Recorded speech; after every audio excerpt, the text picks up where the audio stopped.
dia mbola farita fiaraka amintsika any tokaradray izay eto amin'ny fahitalavitra matevery fijery ajaina amin'izao takarivany alatsinainy fa 17 ny volana aprily 2024 izao miarabanao tonga soa indray eto amin'ny fampalalam-baovao ary manasanao ampitiavana anaraka izany hatramin'ny farany vaovao makasika indrindra ny fahasalamana ary no isantarantsika ny fampalalam-baovao tamin'ny olona 470 amin'zato natao fitiliana dia fantatra fa nitombo efatra indray ny olona voan'ny coronavirus eto Madagasikara ka tafakatra 17 amin'zato ny totaliny amin'izao fotoana izao.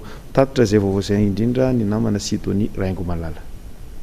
Raha somary tsy nahitana fitombona anisan'ny olona voan'ny coronavirus teto amintsika tao anatin'ny andro vitsivitsy dia ny ampy efatra indray izany androany. Misy ny atao hoe tranga vaovao toy izao ataoko hoe nisy fotoana raha moa 2 andro na 3 andro misesy tsy nisy ny tranga vaovao maika moa fa misy ny tranga vaovao dia manamafy izany fa mbola mitombona ary tena mbola ao anaty ady tanteraka isika. Nahoana moa satria araka ny hitantsika zao reo tranga vaovao anankitelo izay any amin'ny tanàna be mpivezivezy tokoa anisan'ny tanàna be olona eto Antananarivo 17 hektara sy ambany Alitosy zany olona tsy misy soritra aretina izy ireo. Dikan'izay zany zay le hoe tsy voatery akory olona mikohaka sy olona manavina olona sanatria hoe fa sepitra dia hoe zay vao hoe reny ilay mety misy an'ilay tsy mikaretina ary reny moa no asaina koa zany anantona foana ny tompo-pahasalamana fa betsaka kokoa raha ny olona izay tsy misy soritra retina izay tratra ty valana retina ity ka zay zany mahatonga hoe mila fitandremana mila mailo isika ny fahamailona dia inona ny anehoana izany tsy matahotra tsy akory na hoe ivati-po na hoe sanatria hipatitaka hoe efa tonga ety aminay sy ny sisa fa ny fanajana zany reo hoe toromarika rehetra ny anjarako angamba ny manatitrantitra zany hoe lay fanaovana n'ilay arovava efa nanomboka ny saziana moa zany izay tsy manao azy manakona ny vava sy ny orona fa za babi Stéphane mandeha lavitra kokoa hoe mitovy ihany tsy mitondry mila ho saziana angambany le olona sady mampidiny eto amin'ny soka mitovy amin'ny tsy manao ihany reny raha vao mahay mamitaka amin'ny tenany fotsiny satria mieritreritra izy fa hoe rehefa esorina kely io zange manao an'le izy ka mbola efa betsaka ny olona eny an-dalambe no hitany hoe tena mitondry fa mbola misy vitsivitsy ihany le mbola manao an'le mampidina n'ilay solovava misoka zany na eny misofina miantona any misofina na aty amin'ny loha izay mampididoza satria lasa marefo reny olona reny ary araka ny hitantsika hoe mety mihitsy hoe olona 70 taona 70 taona 70 taona tena taona samihafa tsy soritra retina nefa mamindry satria nahitana ilay tsy mikaretina zany tao amin'ireo olona ireo. Nanambara ihany koa androany ny mpandrindrakapoben'ny centre de commandement opérationnel eny Ivato ny général Elac Olivier Andrianjaka fa misy olona 12 tadavina amin'izao fotoana izao izy ireo dia aiahina ho mitondra amin'ny valana retina Covid-19. Ianareo dia anisany ahiahina satria ny olona niaraka taminareo rehefa natao ny test dia positif dikan'izay ianareo mety tsy mahafantatra dia tonga dia manantona nareo omeko misy laharana omeko neo rehefa avy eo raha ohatra ka mety tsy maheno koa nareo na tsy maraka n'izao vaovao zao dia zay mahafantatra azy dia mba miteny hoe antsoity laharanyity ireto avy reo olona reo tsy dia lava loatra le izy raha olo malala ny numéron'ny telefonany efa niezaka ihany moa zay fa tsy mety azo izy reto fa omena ihany na izany ara 034 68 047 42 manaraka Franqui 033 73 544 11 manaraka Tibavy Jeanne sy Rasoa Manantena Anika numéro anankiray ihany numéron'izy roa reo 034 18 174 20 manaraka fahadimy Janine Fara 034 84 690 07 dia ireto koa misy olona anankitelo fa numéro ray ihany azahoana azy Helga Chan Rahel Seheno Samueline Madame Roxane 032 43 929 38 ny olona fahasivy Ravololonirina Amida Brunette 034 50 300 00 034 50 300 00 fahafolo Andriamatoa Ravahoaka Niaina 034 50 300 02 30002 Randriamanana Antonio io ny farany zany 032 43 572 37 ireo olona reo zany no aiahina arak'le voalazako teo ka raha ohatra ka maheno zao antso zao nareo na koa lay olona mety mahafantatra ny misy an'ireo olona reo dia antsoy angety numéro ty azafady indrindra 034 47 184 90 averiko 034 47 184 90 ireo zany de possible hisika contact reo olona ireo zay no mahatonga azy iantsona antsika ary ny tamin'izay fotoana zay nandanan'io fiara io tamin'ny fahavalo ny volana avril ny taona mazava ho azy tamin'ity taona ity niala teto Antananarivo nakany Toamasina. Efa nisy olona roa no efa niantsony mahenam-pahefana taoriana ny fetsona ny anaran'izy ireo io atoandro fa andrasana kosa ny ambiny sasany. Zay ny amin'iny vaoviny fa nanomboka androany kosa dia entitra ny mpitandro filaminana ka nanasazy ireo izay olona tsy nametaka arotava teny andalana teny tsy misy ny fanavahana fa na iza dia voasazy rehefa tsy mametaka izany. Niatra nanomboka androany ny sazy ho an'ireo rehetra izay mandehandeha ny rehetreny nefa tsy mametaka na tsy mampiasa ny arotava. Izany dia fanatanterahana amin'ny baiko nomen'ny filoham-pirenena ny amin'ny tsy maintsy ametahana ny arotava. Anjato mahery ireo olon-tsotra no tsy maintsy nosaziana izay tsy nanavahana na iza ka hatramin'ny teratany vahiny aza dia nandray ny kifafa sy nanadio tanàna. Avy amin'ny zandarmeri-pirenena no nahazoana io tarehimarika io.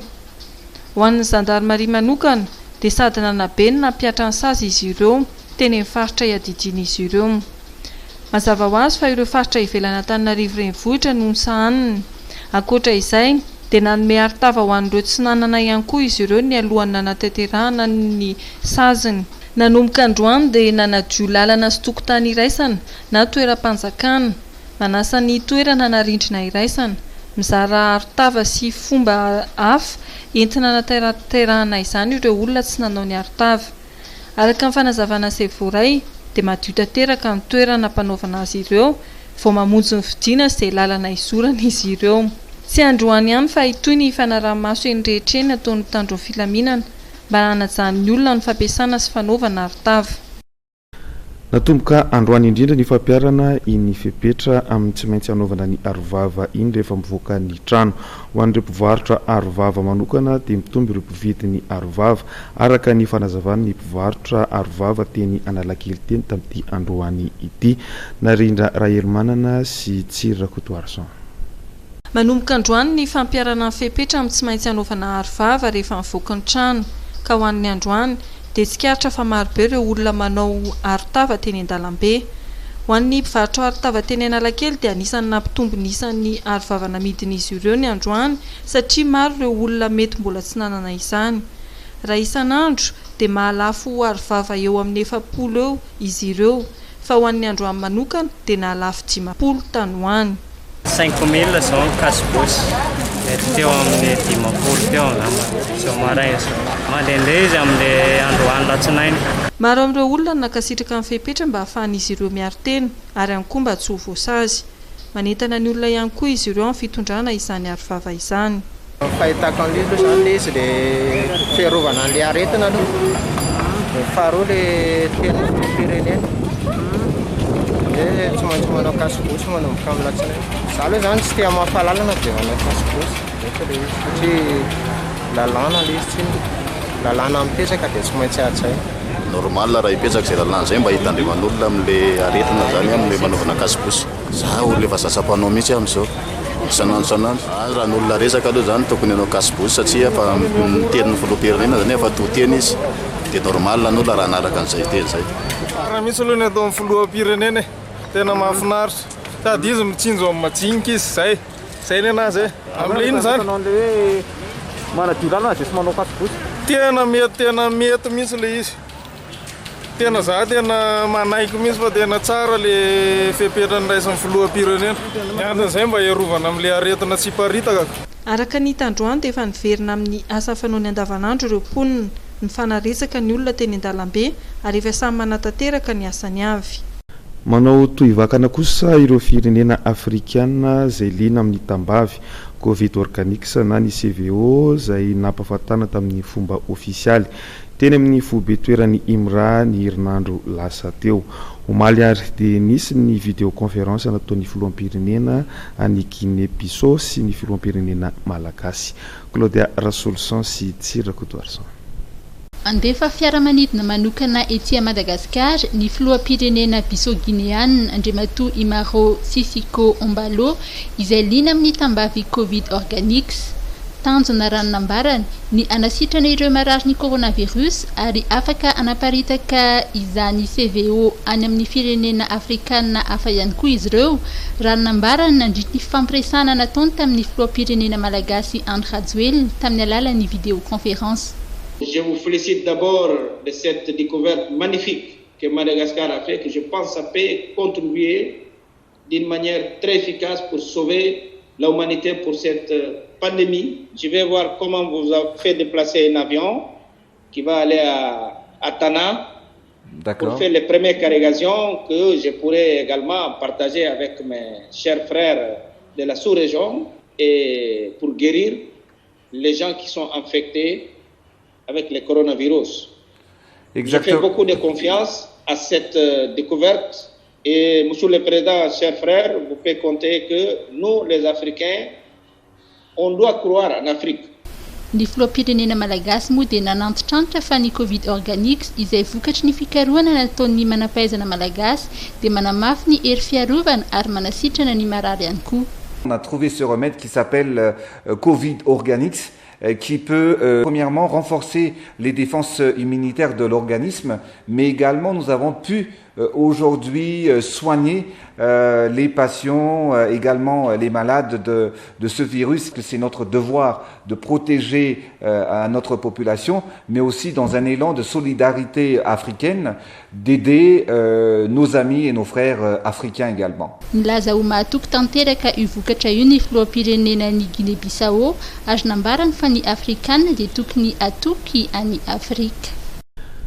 Zay ny amin'iny vaovao iny fa ivadika pejam-baovao afatanteraka isika manoloana indrindra ny fanaparitany vaovao tsy marina tao anaty tambazotra serasera Facebook dia nametraka fitoriana tetsy amin'ny brigade criminelle androany ny antoko tiako Madagasikara. Ny sekretera generality antoko ity no tonga nametraka izany fitoriana izany. Velo Gislain. Nametraka fitoriana tetsy amin'ny sampana misahana ny ady amin'ny eloka bevavana amin'ny brigade criminelle section contre la cybercriminalité ny antoko Tim Mandroany. Raha ny filazan'ny sekretera jeneraly ny antoko ity ny Rina Randriamasonoro dia noho ny fandefasan'ny olona tsy fantatra teo amin'ny tambazotra serasera filazana izay nilazaina fa avy amin'ny antoko Tim nefa zavatra osika tanteraka no antony nametrahana amin'ny fitoriana. Tonga dia ity moa zany zahay amin'ny alalan'ny antoko tiako Madagasikara nametraka ny fitoriana tao amin'ny cybercriminalité satria tamin'ny 24 avril lasa teo dia nisy ny voaka tany amin'ny tambazotra serasera rehetrarehetra tany makasika na fanambarana izay nataon'ny antoko tiako Madagasikara. Izy io dia fanambarana diso ary tsy marina. Ao anatin'io fanambarana io dia milaza fa hoe ny antoko tiako Madagasikara miaraka amin'ny RNDM dia tsy mankasitraka ny fitondram-panjakana izay mieboebo mamoaka ny covid organique ary dia mandrara ny fisotroana io satria fanampozinana ny malagasy. Izay ny tena votoatany tao anatin'ilay fanambarana dia tsy nataon'ny tiako Madagasikara izay ary tsy fanambarana nataon'ny tiako Madagasikara mihitsy. Dia izay ny anton'ilay fitoriana natao tetỳ amin'ny cybercriminalité satria BDB niakon'ilay izy raha tany amin'ny tambazotra tseratsera tany zany zao dia misy mihitsy ny olona manoba, misy mihitsy ny olona tezitra ary misy tena hoe lasa zavatra hafa mihitsy fijerin'ny olona ny antoko tiako Madagasikara. BDB ny fanaratsiany efa natao tamin'ny tiako Madagasikara hatramin'izay ary nantenako ary victime an'izany tamin'ny fotoanandro fa ity tena efa sangy mihoatra ny loha ity dia izay ny tena natonga anay nandray fipetra mihitsy hoe aloha atao ilay fitoriana. Vesatra maro no napetraka ho anton'ny fitoriana hoy kosa mpisolo vava ity antoko ity. Ao ny fanaovana osika taratasy sy ny halatra soni, ao ihany koa ny fanalabaraka ny filohan'ny antoko. Objet an'ilay plainte zany misy zany ny fanaovana faux et usage de faux. Ao ihany koa ny incitation à la haine dia ny diffamation et injure zany envers ny président Ravalomanana sy ny antoko tiako Madagasikara. Mikasika ity resaka tambavy Covid Organics izay nahatonga ity fitoriana ity dia laza ny sekretera jeneraly ny antoko TIM fa manana ny safidiny tsirairay. Ny antony nahatonga filohan'ny nasionaly ny TIM mananontany ny OMS momba azy io dia mba hahazoana antoka tsara ho an'ny fahasalaman'ny malagasy hoe Andriamatoa Rina Randriamasinoro. Eo amin'ny vaovaon'ny fampianarana kosa indray dia niditra androany ireo mpianatra kilasy 5 niovon'ny sekoly manerana ny nosy ho an'ny EPP Analakely manokana dia nilamina ny fampidirana ireo mpianatra ho an'ny androany. Nozaraina efitrandro roa ireo mpianatra ary miisa 3 isanandro ihany ny taranja izay atao. Narindra Rahelmanana sy Velo Gislain. Araka ny toromarika dia miditra manomboka androany ny mpianatra ao amin'ny kilasy 5 manerana ny nosy. Raha ny eo anivon'ny EPP Analakely manokana dia nilamina ny fandrindrana fidiran'ny mpianatra ho an'ny androany. Araka ny fanazavan'ny talen'ny EPP Analakely dia voahaja avokoa ireo fepetra rehetra sy ireo lamy manapetraka ho fitsonjovana ny fahasalaman'ny mpianatra. Manodidina 70 ireo mpianatra ka nozaraina kilasy 2 izy ireo. Ho an'ny eto amin'ny EPP Analakely dia tsy nisy ny fizarana Covid Organics ho an'ireo mpianatra. Narana daholo ny toromarika sy ny fepetra rehetra toy ny hoe fanasan'ny ankizy ny tanany alohan'ny idiran'ny faritra ny sekoly dia ny fizarana n'ireo artava ihany koa ho an'ireo ankizy tsirairay avy dia ny fanajana ny elanelana 2 metatra ao anatin'ny efitrano fianarana napetraka en diagonale zany ny ankizy. Ho an'ny EPP aloha tsy mbola misy ny fizarana fanafody ho an'ny ankizy fa anjaran'ny Ray aman-dreny any an-trano amin'ny fanafody izay azony any fokotany no manome ho an'ny ankizy.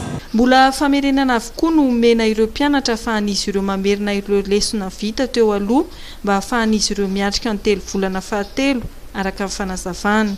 Ny fampianarana manokana mbola nanao test diagnostique anazy zany hoe fanadinana karazana fitsapana kely ho an'ny ankizy hoe inona ny zavatra voatazony tamin'ireo fampianarana efa vita teo aloha dia aorianan'izay dia miditra amin'ny famerenana aloha fa tsy tonga dia manao lesona vaovao famerenana no atao aloha dia mahakasika izay indrindra ny toromarika nomena dia taranja anankitelo isanandro ihany no azo atao satria manomboka amin'ny 7 maraina ka hatramin'ny 12 atoandro ihany ny ankizy no mianatra. Efa miara-misalaha avokoa ireo mpampianatra amin'ireo ezaka iraha manatanteraka amin'ny fampianarana ireo mpianatra manoloana ireo fotoana sy ny ianarana teo araka ny fantatra.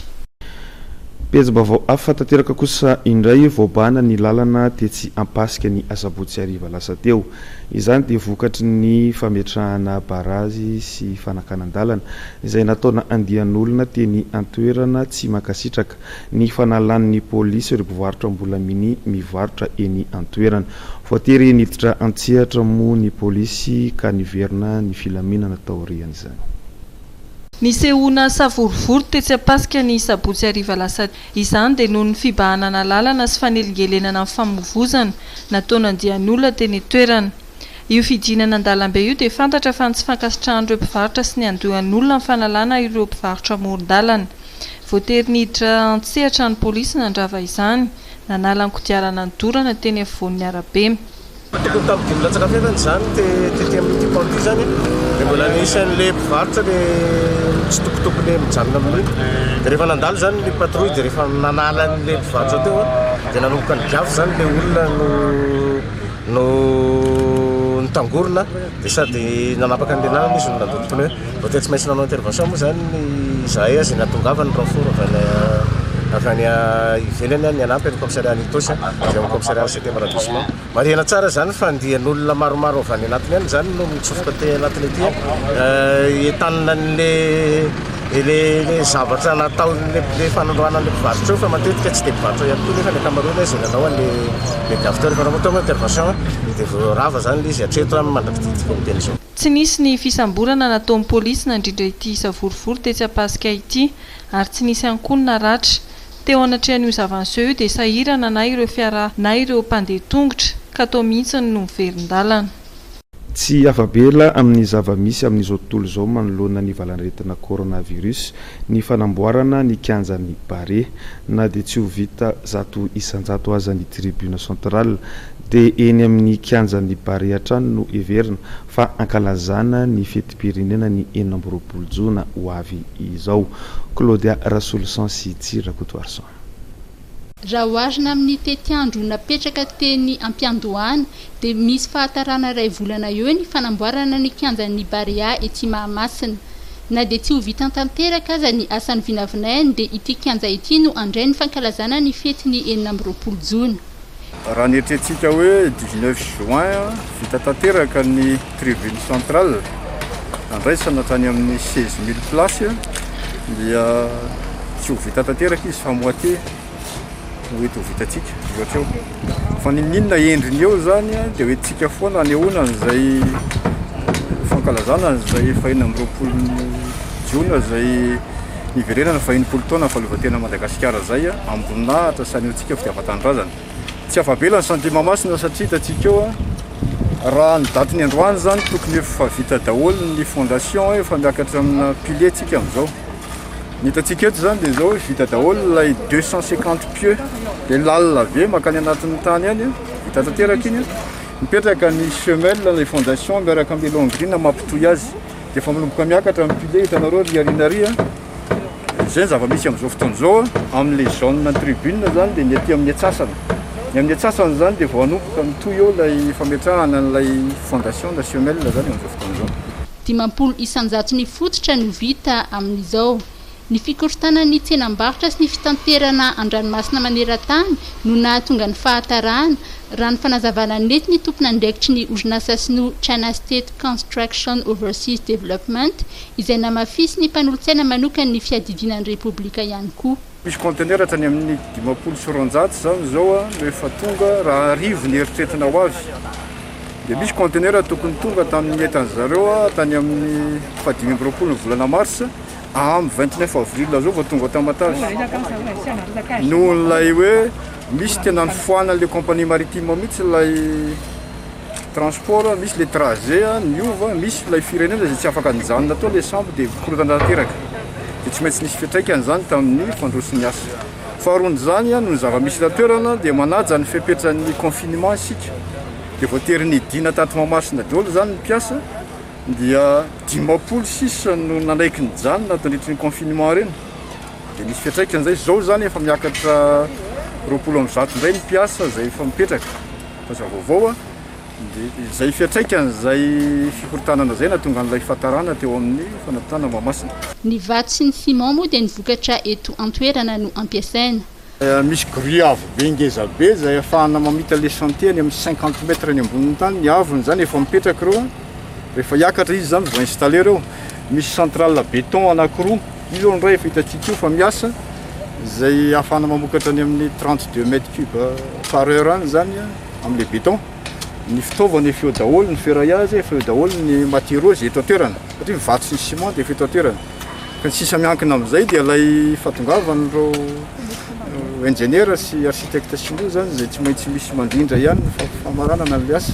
Amin'izao dia efa tafakatra 20 ireo mpiasa izay manao ny asa ary manaraka ny fepetra rehetra ho fisorohana manoloana ny coronavirus.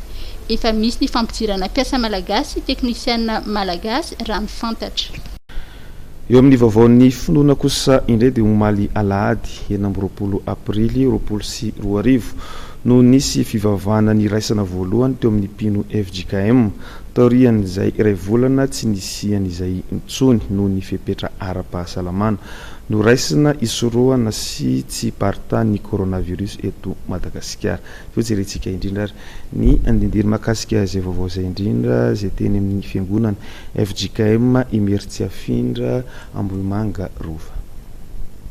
Araka ny toromarika avy amin'ny foibe FJKM dia narahina daholo ny fepetra ara-pahasalamana ny faritan'ny fanjakana dia nisiny mpivavaka tsy mihoatra ny 50 alohan'ny hidirana ao am-piangonana dia manasa tanana amin'ny savony na mampiasa gel désinfectant notiliana sao misy soritra retina coronavirus samy mitondra arivava sorona ary tsy esorony zany ao am-piangonana azy ary melanelana ray metatra faravakely ny olona tsiraray. Faly tokoa ny mpino fa afaka midera indray an'Andriamanitra ao am-piangonana raha tsy afaka nanao izany intsony, eny fa na ny andro mipasoka lasa teo aza.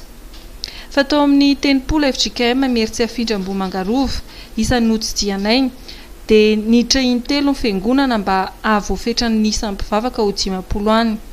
Nangatany mpitandrina andray fitenenana ny Jeneraly Richard Ravalomanana tonga mivavaka tao mba hanao fanentanana amin'ny maha-mpanjakana azy. Rehefa avy nisaorana anizaka taon'ny fitondram-panjakana tarihan'ny filoha Andry Rajoelina isorohana sy edina amin'ny coronavirus ka tsy mampisy mody-mandry vokatr'ireo aretiny io. Na iray za eto Madagasikara raha anjato maro rehefa tafakatra 2 arivo mahery ary izany maty tao anatin'indray andro any amin'ny firenena ivelany.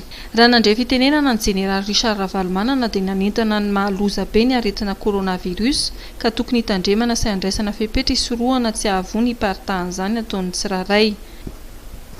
Notsehivina ihany koa ny ezaka ataon'ny fanjakana manomboka ny fitsonjovana ny sahirararam-pivelomana toy amin'ny fizarana arivava sy ny orona ary ny famporisihana amin'ny manam-pahaizana malagasy hitady fanafody.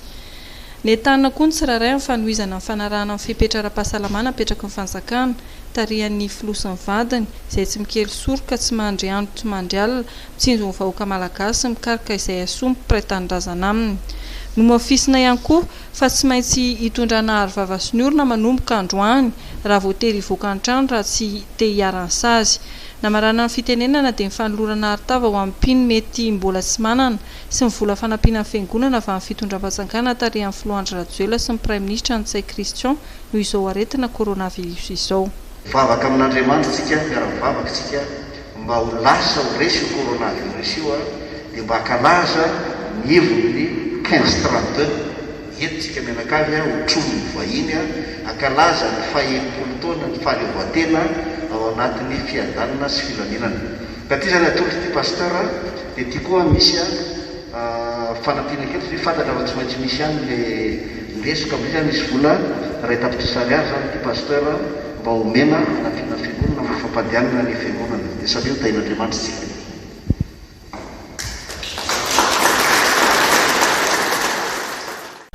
Mirongatra ny fitrandrahana atsokosoky ny ari-pirenena amin'izao vanim-potoana isiany amehana ara-pahasalamana izao.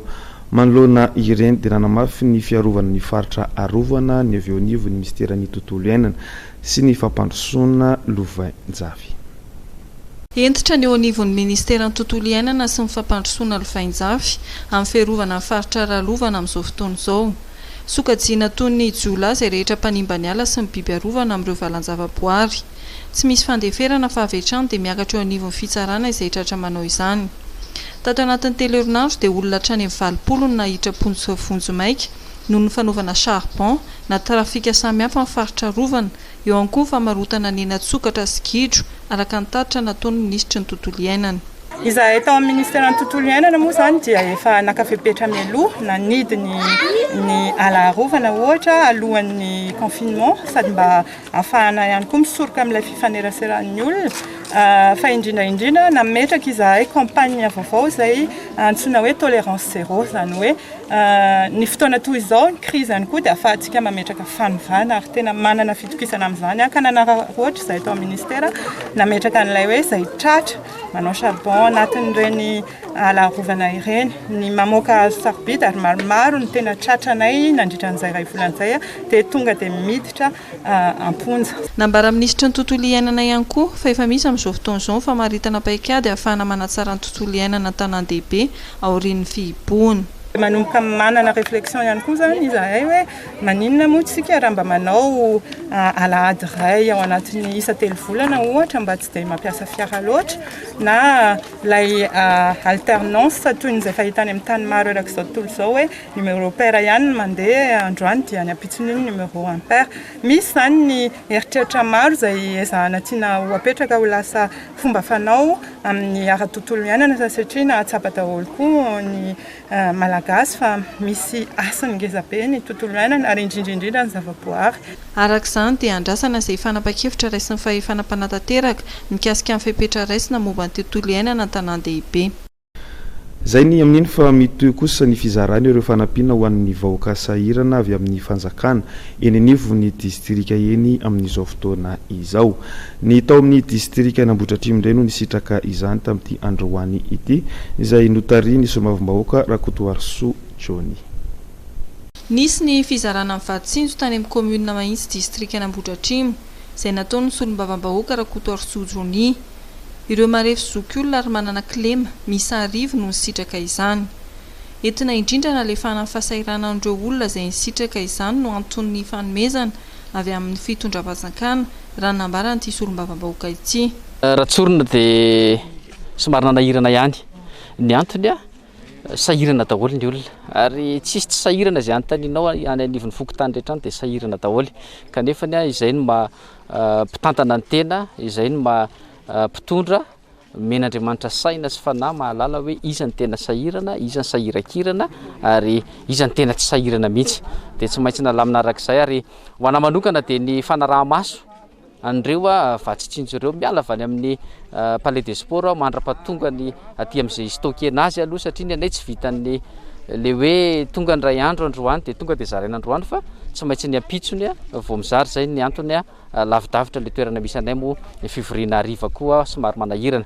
Ny zahana ihany koa izay ny milatsaka ny atokantranony tsirairay mba ahafahana tena mirasure hoe tonga somatsara any amin'ilay olona tokony hiantefany le izy. Dia ho an'Ambohidratrimo manokana lohatra eto dia tena milamina tsy tena hoe 100 isan-jato fa ndao ataontsika hoe 5 isan-jato milamina tsara Ambohidratrimo ary falo ny vahoaka. Ny tena mahafinaritra dia zao tena misy endrika hafa mihitsy eny amin'ilay vahoaka rehefa tonga ianao manatitra azy ao tokantranony misy tsika ary hitanao hoe manana fanantenana ary matsapa fa misy mpitondra ary misy mpiay izy. Ho an'ireo mpisitraka ity fanomezana ity dia nilaza izy ireo fa tonga amin'ny fotoana nilana azy izany. Tao anatin'ny 2 volana latsaka nisian'ny fiboana manko izy ireo dia sahirana tokoa ny tokantrano maro noho ny tsy fisian'ny fidiram-bola. Tena mahafinaritra satria ny tiako atongavana dia izao hoe hatramin'izay za zao 7 taona mbola tsy nahita hoe nizara vary na nizara menaka ohatr'izao ka anisan'ny manala fahasahirananay aloha le izy na dia ataoko fotsiny ary menaka iny maharitra nay tapabola na mahery dia efa manala an'ilay fahasairana zay. Mitohy hatrano ny fanentana nataon'ity solombavam-bahoaka ity any amin'ny distrika. Mifanajana ireo fihetsika rehetra sy ny fipetraram-pahasalamana izay napetraka ny fitondrana dia tokony hajaina tsakany sy andavany raha ny nambarany. Nandray ireo fanampiana ho azy ny zokiolona tao amin'ny distrika Andriamasina ny farany herinandro lasa teo izay natolotry ny fitondram-panjakana tamin'ny alalan'ny governoran'ny faritra Analamanga sy ireo mpiara-miasa aminy ka miisa 50 ireo zokiolona izay nisitraka izany fanampiana izany. Vary, siramamy, voamaina ary savony no natolotra ireo zokiolona 50 tao amin'ny distrika Andriamasina ny farany herinandro lasiny. Akoatra ireo faritra hafa toy ny Anjozorobe, Ankazobe, Manjakandriana, Ambohidratrimo, Antananarivo Atsimondrano sy Avaradrano ary Antananarivo Renivohitra dia anisan'ny nahazo ny anjara fanampiana ihany koa ireo zokiolona tao amin'ity distrika Andriamasina ity mba ho tohana ho azy ireny amin'ny fiatriana ity fiboana ity. Hatreto dia mponina maro tao amin'ny distrika misy 13 no anisan'ny efa nahazo ireo anjara fanampiana izy ireo neto fitondram-panjakana. Tao amin'ny maison familiale Maroambiky Andriamasina no nanomboana fizarana ary nitota ny fanolorana kidoro amin'ny toeram-pitsaboana CSP2 tao an-toerana izany. Anisan'ny jery fototra-afitrasa teny toerana ihany koa gouvernoura sy ireo mpiara-miasa aminy. Raha norona vaovao tsika mbola ela ny zavatra tao fa mety fahitako anazy dia lavitra aty mety azo réhabilitena tsara ihany izy atao manara-penitra. Ohatr'izany koa ty ahoana structure an'izy ity ty commune ity lapantanana fa lapantanana fa jerentsika jeren'ny technicienne raha mafy le structureny dia mety io na voazytsika ataotsika manara-penitra izy roa reo dia jereny zany momba ny dokotera dia resahako ny misitry ny fahasalamany. Zokiolona maro tao amin'ny commune Sabotsy Manjaka vahoaka ihany koa no anisan'ny nandray ny fanampiana ho azy ireo. Anisan'ny nampitaraina amponina ny faratsiany lalana ka nampanantena ny governoura fa hitady vahaolana ny fanampiana ireo olona mahakasika izany. fotoana izay ampianana tsikelikely ny fampiasana ny arona plastika raha ny fampitambaovao avy amin'ny ministera ny tontolo iainana sy ny fampandrosoana lovaijafy. Misy ny fietsika tokony atao mba ampienana ny fampiasana izany, eo ihany koa ny fampiasana ny arona vita amin'ny akora hafa ho fitandrona ny tontolo iainana. Claudia Rassolson sy Tsirakotorson no mitondra ny vaovao. Mbola maro ireo izay mampiasa ny arona plastika amin'izao.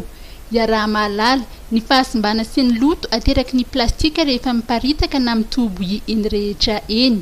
Fotoana izao ampianana tsikelikely ny fampiasana arona plastika raha ny voalazany eo anivon'ny ministeran'ny tontolo iainana sy ny fampandrosoana lovainjafy.